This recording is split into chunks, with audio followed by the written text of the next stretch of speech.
Hello, good morning. Good morning, good morning. My name is Fred, Google's Android Developer Relations Team. I'm Yacine Rezgui. I'm a developer advocate in the London office. So can I see a show of hands who's sort of seen or been following Android Q development? There's one person back, a couple people. Okay, this is the right session. So we would like to spend some time today with you to describe what are some of the main changes in Q, in particular things that are related to privacy improvements, and how these improvements are going to affect your applications. So let's get started. Check out this. I put out this slide from 2009 Google I/O, so it's been a while. It's 10 years ago. Android is growing fast. Indeed, it's been growing really fast. And back then, if you notice, we noted that there are 27 OEMs. Wow, that's a lot. 2 digits, we nailed it. No, but to be honest, like things have evolved quite a bit. The Android ecosystem has expanded dramatically, which is awesome for users, awesome for developers. And for users, right, their expectations have also changed. Users use their devices differently. Users expect more protections in terms of trust and safety from the operating system. I think a lot more users would be looking potentially at their flashlight applications and wonder, why is my flashlight application asking for location permissions? Have you thought of that before? Right? So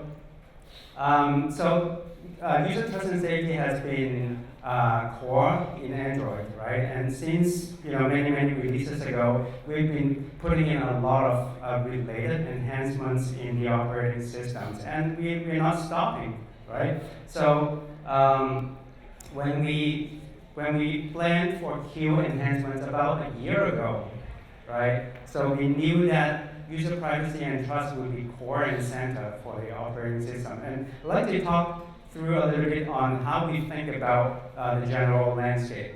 So we obviously want to give users control, our users control, your application developers users control to sort of control and visibility into controlling what access and what data to be given to applications.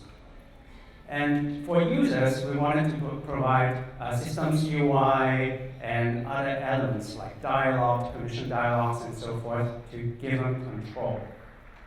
And for application developers, we are providing a bunch of application APIs in the framework to help developers adhere to these best practices. And in order to provide a consistent protection and consistent support across many different versions of Android, we layer on top of it Google Play policy to make sure that we are consistently helping developers to provide better support to users on pre-Q devices as well as devices in the future. So let's start off with location. So whenever you ask for location as a developer, it was really hard for you to just say, actually just want to use your location specifically at this right time and not all the time. For users, the expectation was whenever you give up your location, you just give up all the time. And again, it's not great in terms of user privacy. I think we're just going to wait for a minute and people just transfer properly between rooms. You want to tell a joke?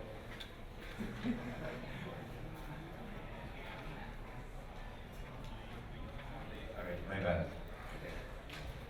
And again, some apps definitely worth giving your location to have access to some features, but giving it all the time, that's kind of scary. So some advanced users, some even developers were able to just go to the settings and be able to change that. Some people rooted their device to have some apps giving more granular access. But we think Android is supposed to be handling that role of giving you the right permission rather than just giving you a huge access to everything.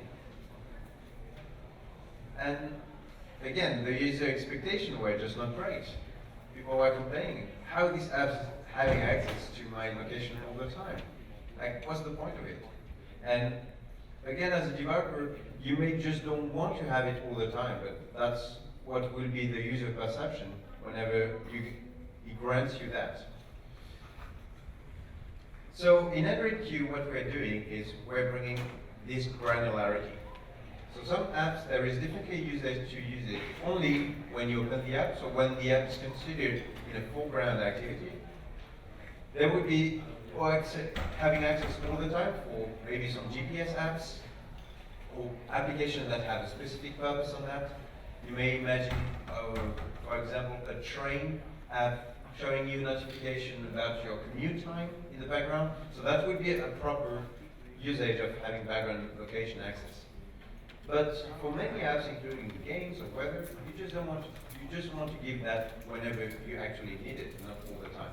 This is what we're bringing in Q. And obviously, you can still just deny it as previously. So whenever you select allow only while using the app, here you will be able to have access to it as a developer, again, only when your app is considered into foreground. So that means when your app has a visible activity, obviously, but also whenever you will have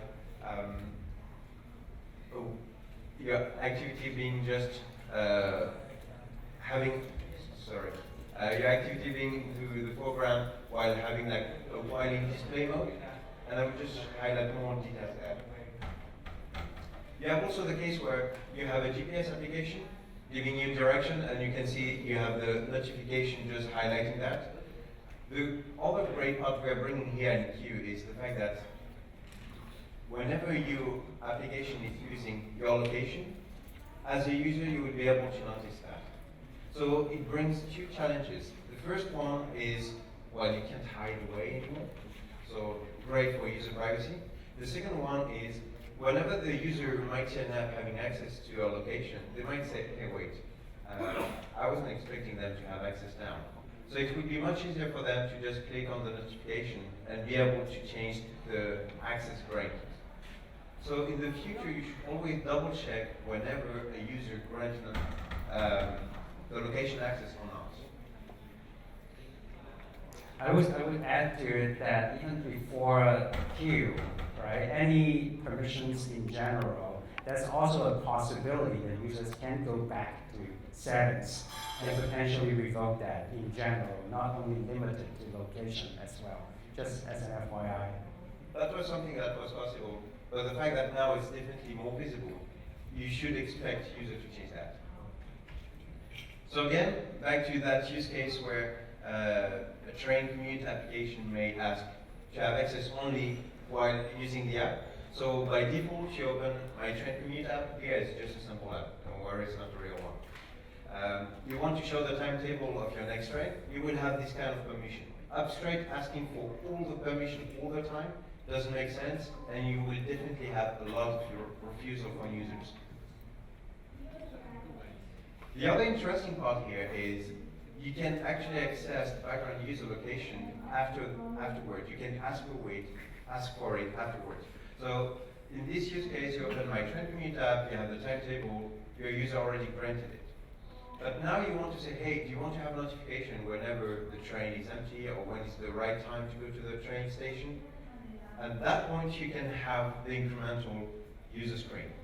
So you can have it keep while in use access, so all of that UI is handled by the system. You don't have to do anything here. So when the user touches that, you will have the same permission. Deny will just go back to a neutral state where you just don't have access to location.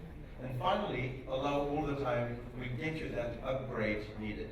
Again here, it's really good in terms of user experience that you don't ask for background user access directly from the beginning. Because I think most of the time people will not give it to you. The second thing you have to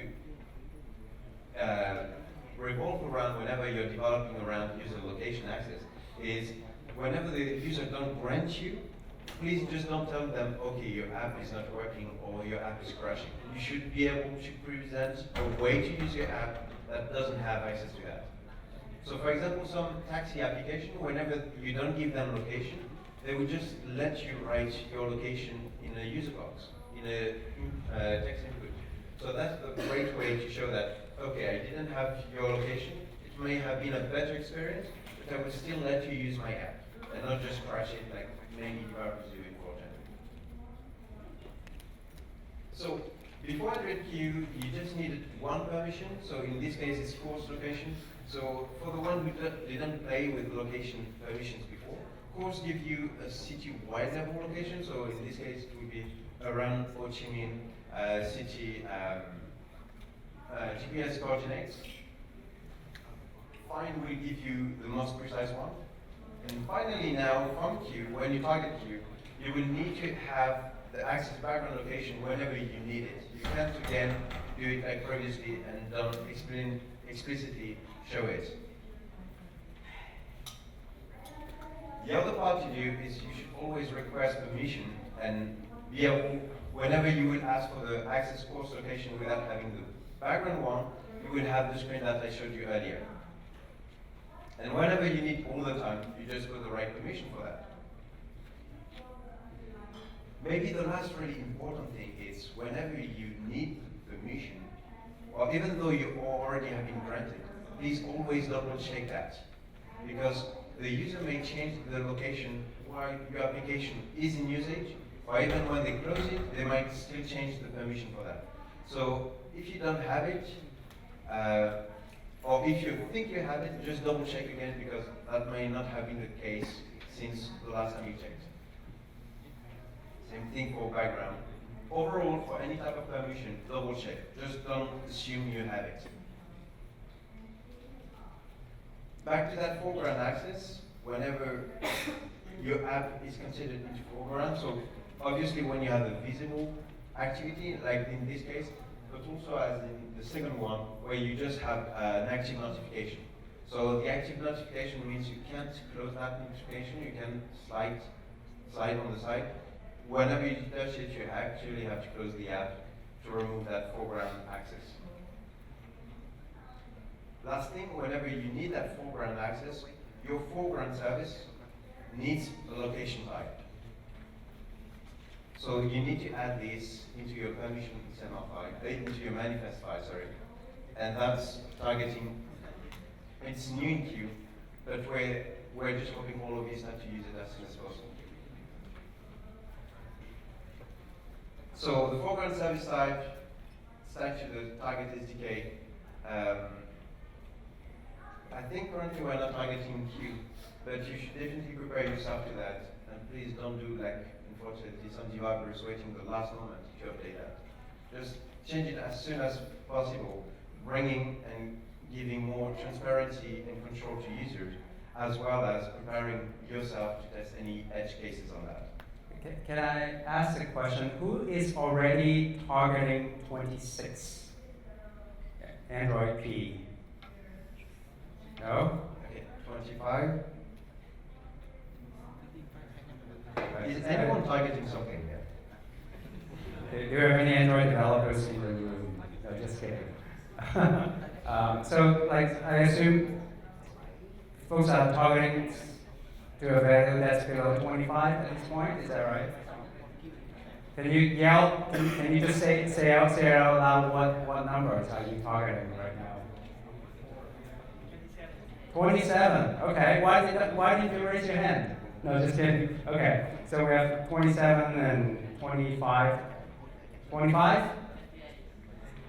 28. Oh, 28. Okay. So at least for a couple of developers that responded, they are targeting new-ish versions. But if you have other related questions around targeting, we can have follow-up conversations. I was just curious into what our current targeting levels are.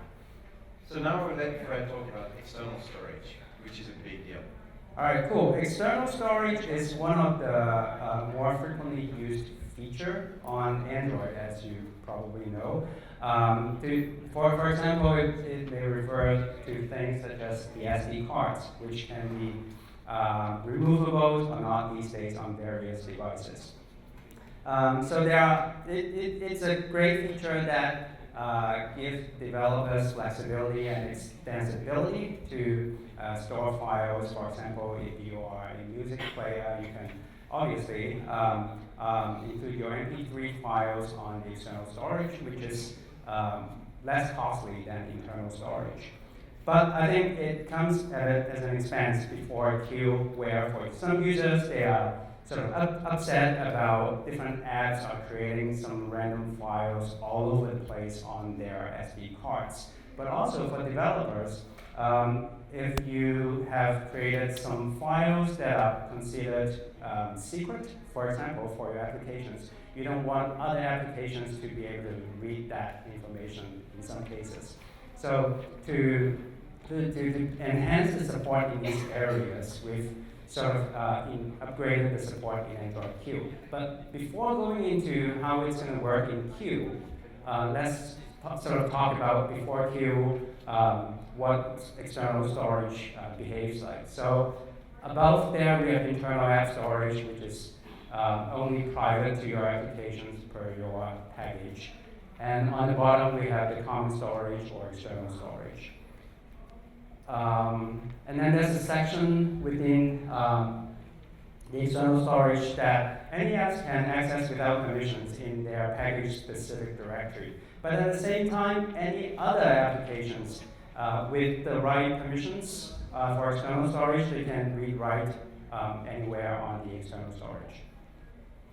And then there are other areas within the external storage that, like I said before, so long as the user has given the right external storage permission to the application, they have free access to everything, which can be good and it can also be bad. So we try to be better in Android Q by making the following adjustments.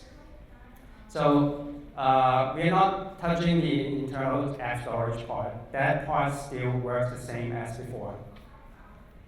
But for application-specific files, right, obviously you have access without permissions to your own location via get external files there API, which is an existing API. But other application files, even with the external storage permission, they won't have access automatically to this directory, which sort of provides some enhanced level of protection for applications' owned data. And then there are other collections areas within the external storage that have to do with media files like your pictures or your music files and your video files and so forth.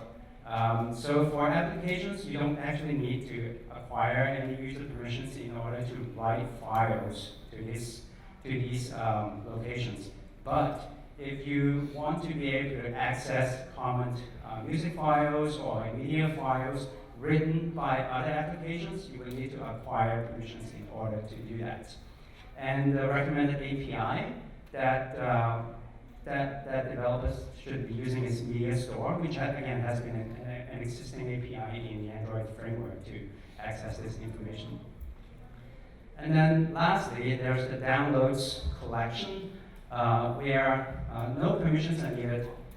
Any applications can write and retrieve files from it to store your documents data. For example, if you have a PDF viewer, right, where for any PDF files that you generate or need access, you would put those files in the downloads directory. And another property with files located here is that upon app uninstallation, those files will stay there. And if you look at the first row, files will get removed if the application is uninstalled. It kind of makes sense, right? Because for the first row, it is an area that's intended for app private content, right? So the content won't be usable to anybody else upon app uninstallation, which is different from say downloads and media collections that we just talked about.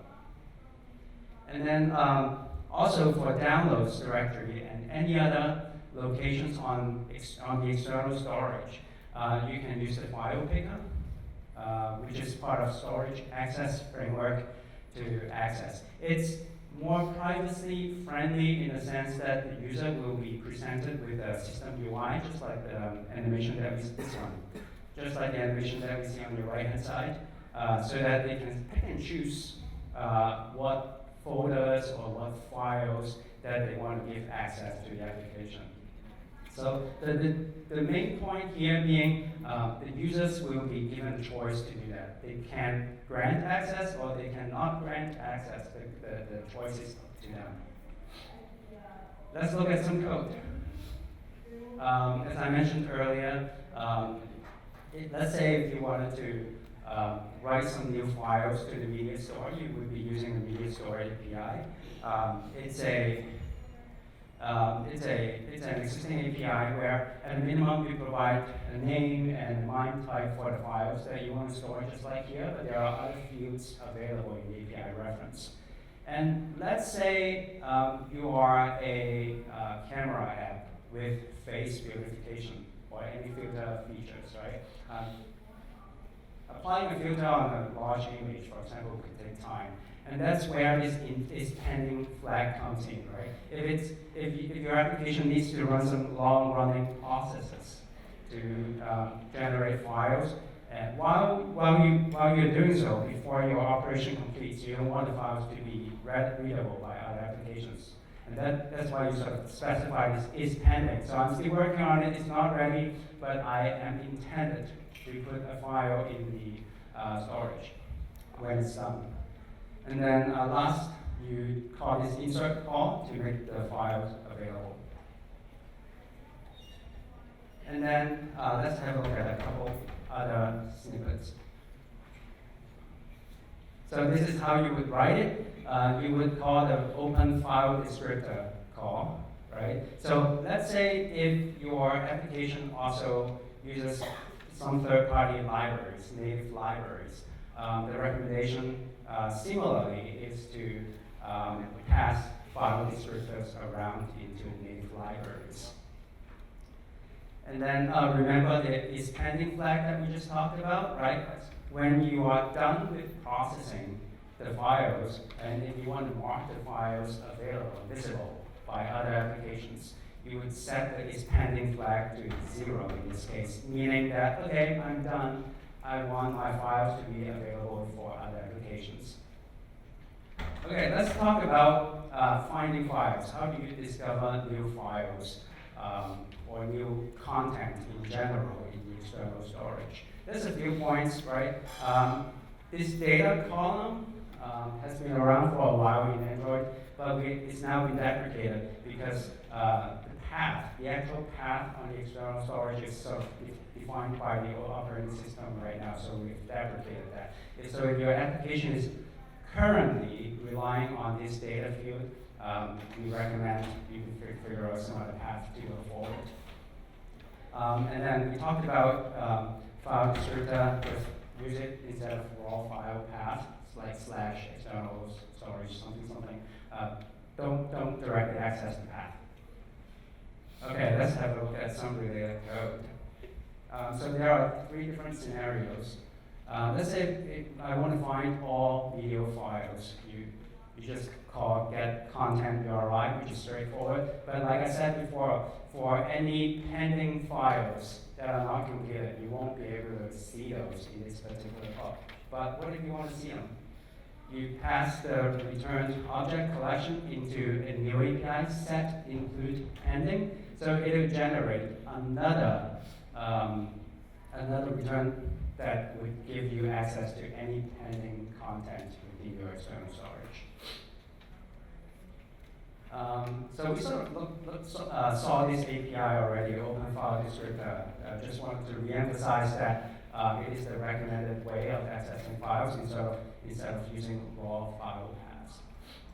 And let's say if you are kind of like a gallery application for pulling up different photos.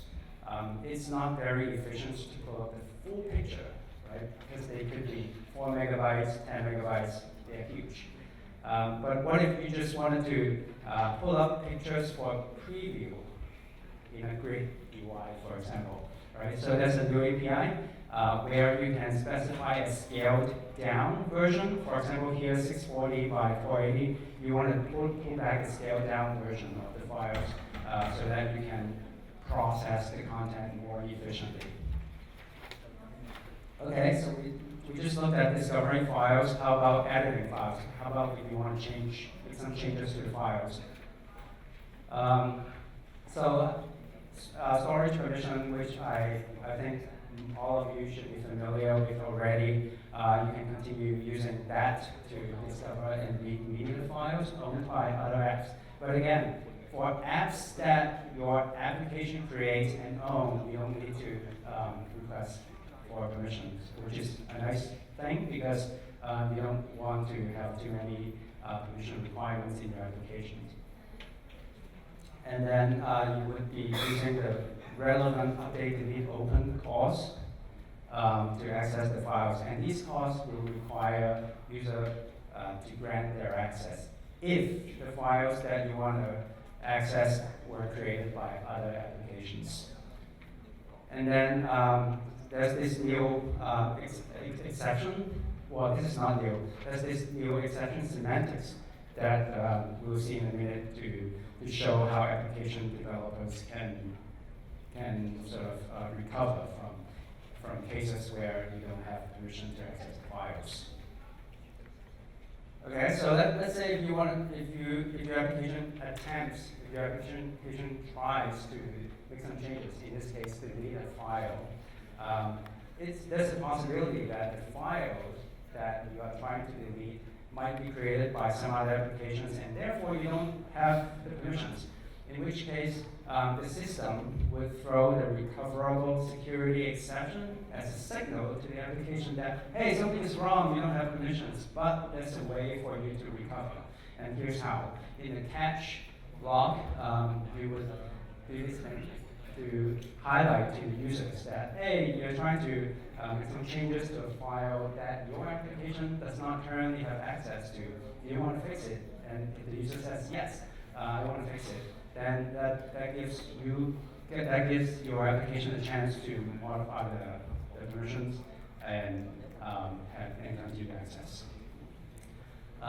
There's some other boilerplate code, and all of these information is on our developer sites for you to look at.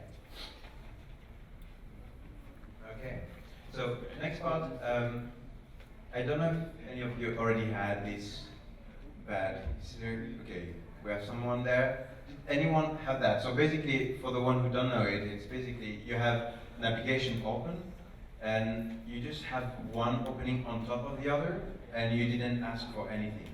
And in this use case, this application just thought, oh, great idea. While they need the GPS, I'm just going to show them advertisement, because who don't like advertisement while you're driving? So this is what this person got, and it's a really bad experience. And in these cases, even dangerous, because they're looking at the directions, and now they're just worried, like, how can I even go to the right exit? So they will certainly touch the phone while driving, which could definitely a bad issue here, as you should definitely not do that when you're driving. So how can we fix that? Well, we did it. Oh, why? That's not great. Let me just refresh the page, I may be more lucky.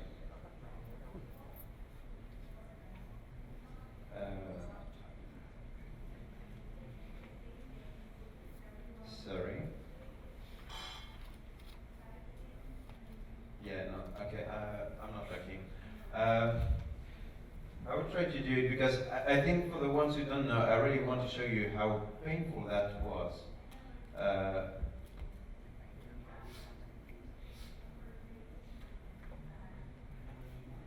Well, the demon god is not happy with me today, so. But in this use case, I really wanted to show it. But anyway, you have this app where it's just opening normally, and you will have another one just keep trying to come into the foreground and just disturbing the whole user experience. And initially it was thought that we should allow apps to open themselves, like because they want to show a high priority notification to the user, like an incoming phone call, something like that. But in the end, it just has been abused by some developers. Overall, it just brings us to a bad and not healthy ecosystem. Users complain about your app, even though your app is not the guilty one here. Some bad developers just keep abusing and disturbing the whole user experience. We just want to shut it down. So, from Android Q and above, whenever an app doesn't have the authorization to start an activity in the background, you will have this toast. So the guilty ones will be found easily, and you will definitely stop disturbing the user experience. There are still some use cases where you actually want to show, to stop an activity in the background. So the main one we're thinking of is definitely phone call. Our idea of experience here, I think, is similar to the phone application. You should just show a notification. You can have a high priority notifications that allows you to have notification on top of the current activity, and that will stay until the user declines it or just close it. But at least you will still have the attention of the user without having to disturb the whole experience. The second one is you can actually start activities in the background when your app has a visible window in the foreground, when it has an activity in the backstack, when you use any of the accessibility service or foreground service, when you have a pending, when your app receives a pending intent, and obviously when you receive a broadcast which is related to an action, new outgoing call. But again, overall, just think twice. Should you disturb the user by showing your app?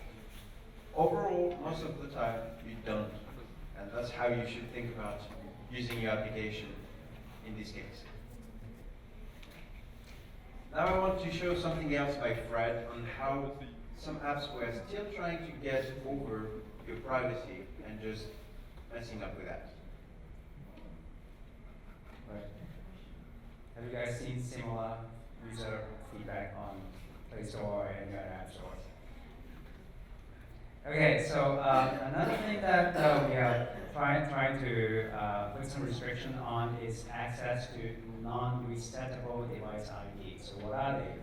So there are things such as IMEI or serial number. And I think that's the general trend of the mobile operating systems. So the other operating system also is doing something similar. So I think that it's a good thing to help push the mobile ecosystem forward. So what does that mean for application developers? It means that only system apps can read IMEI and build serial, and I think most of you here are not building system applications. So the exact behaviors are that, depending on your target SDK, you might get a security exception if your app has been upgraded to Q, meaning that you are aware of this implication, and then your application is designed to catch the security appropriately. And let's say if you are not yet targeting Q, and if you have access to the read from state condition, it will return null, right? So don't always expect the value to come back with your null. Now we see in a few cases where the application would crash with a null pointer exception because they incorrectly assume the value is coming back is not null. So without access to these IMEIs and serial numbers and related identifiers, how should we be dealing with different use cases? So first of all, for analytics, so what you really need to know is how users are interacting with your applications. And if you have a user system, that's great, use that directly to track user activities. And alternatively, you can use things like UUID to create an application-specific UI, identify a value to track activities. And let's say if you want to track an app, if an app gets uninstalled and later reinstalled back on the same device, if you want to be able to track that, you can use something called Settings Secure Android ID shown on the right. So it's it would generate the same value for the same application signed by the same key on the device. So that gives you, cross-app uninstallation uniqueness for you to track your use cases properly. And lastly, if you wanted to do advertising tracking, user behavior, advertising tracking, that kind of stuff, and if you're using Google Play services as an advertising ID available in the library for you to use. So how do we migrate, right? So first of all, go try to scan through your code. We're just showing one example here, that device ID, but altogether there are like 12 of them are getting affected by this change. So scan through them, and by the way, on our documentation site, we have listed all of them.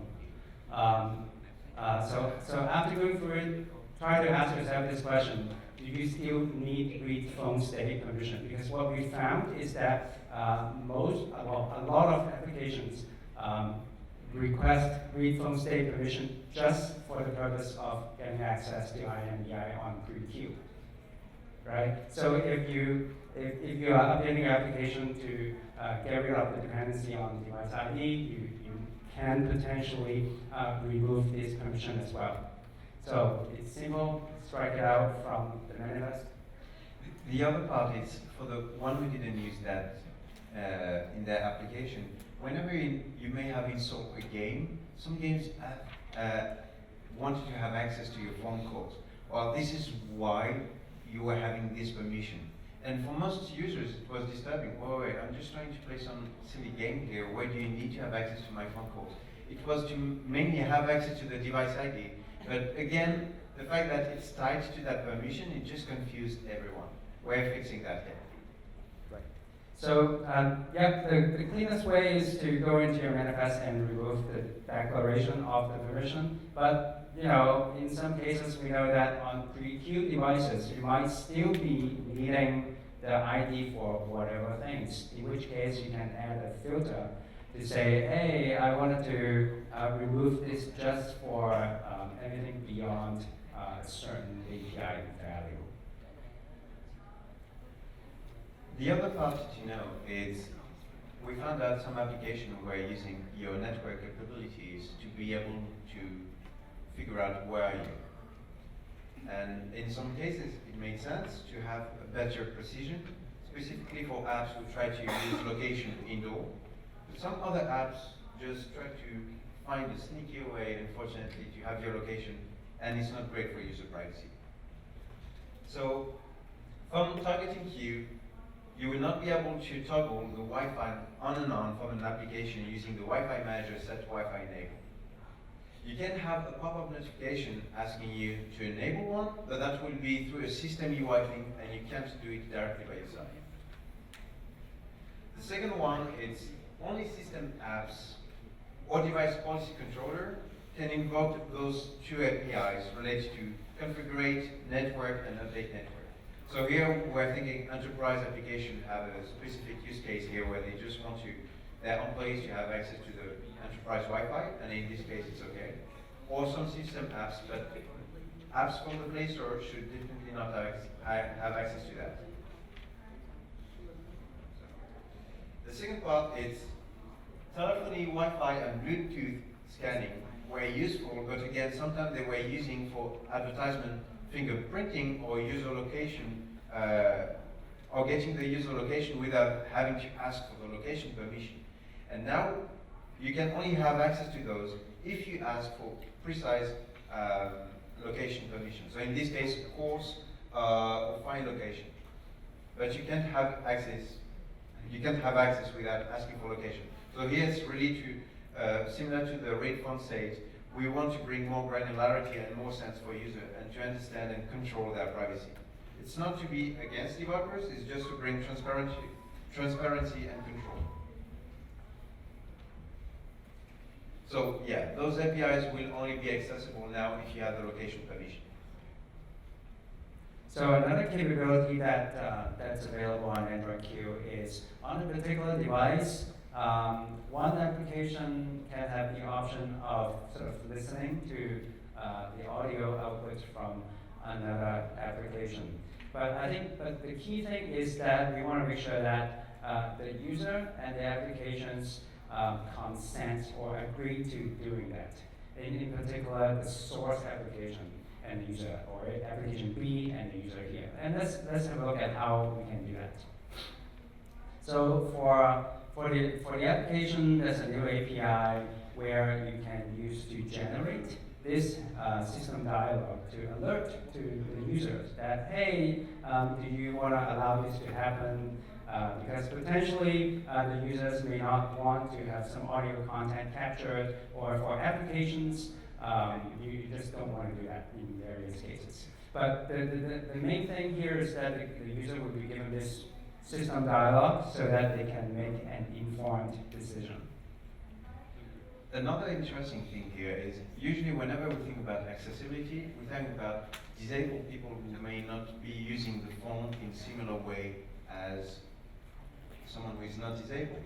But you should think about accessibility about someone who don't have access to certain part of their body, and it can just be momentarily.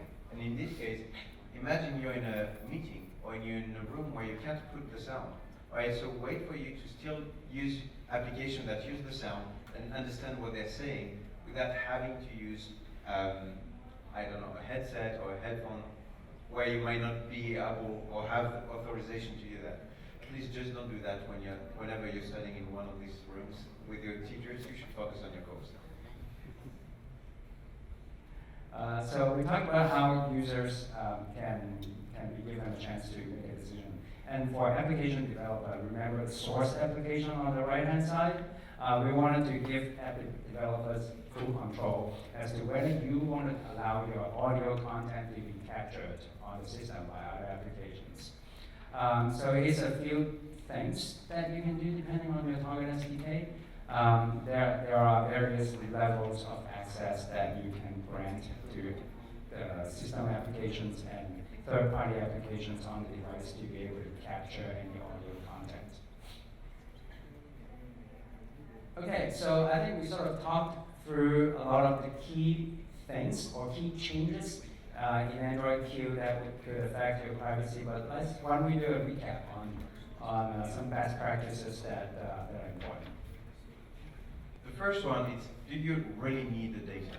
So a common thinking of developers is, oh, I should optimize and ask for everything up front and I will figure out later.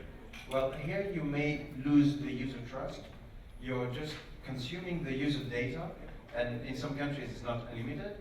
And overall, like, why should you take what you don't actually need? Remember the flashlight example that I mentioned in the beginning of this talk? Why do flashlight applications need location permissions? So the other thing is that, let's say you have a number of permissions declared in your manifest. Some applications, I'm glad that not most applications are not affected, but some applications actually try to request all of these permissions during runtime at the beginning, which may not make sense for a lot of users because they don't know why you would need access to certain locations. It's just not apparent. It's not clear to them initially. So try to ask for permissions in context, meaning before you attempt to invoke an API. When the users get into a certain flow within your application, they have a better understanding on why you would need to ask for permission for certain things. Imagine you have a train application, if it was in real life. Before you enter the train station, we ask you for your permission to have access to your wallet, to your location, to so many things before you even enter a train station. It's the same thing here. You should only ask when you actually need it. Otherwise, the users will just be pissed off. And another thing related to what we said previously, users may change their mind on their permission, and you should not just punish them by crashing your app or not allowing them to use. You should just be able to propose a different user experience if you don't have it. Lastly, if the user just don't want to give you or deny afterward permission, you should be ready to accept it and propose maybe a smaller version or a smaller user experience. But just don't crash your app in purpose. First, your rating will be bad, and secondly, people will just not understand that the permission was the problem. Oh, there's one more. So there are things happening in the background. For example, location requests that Yacine talked about. So make sure it's clear to the user why you are doing it, and foreground service is a good way to implement that because it will create a persistent notification so that the user know hopefully exactly what's going on and why. And this is it for us. Thank you very much. Thanks a lot.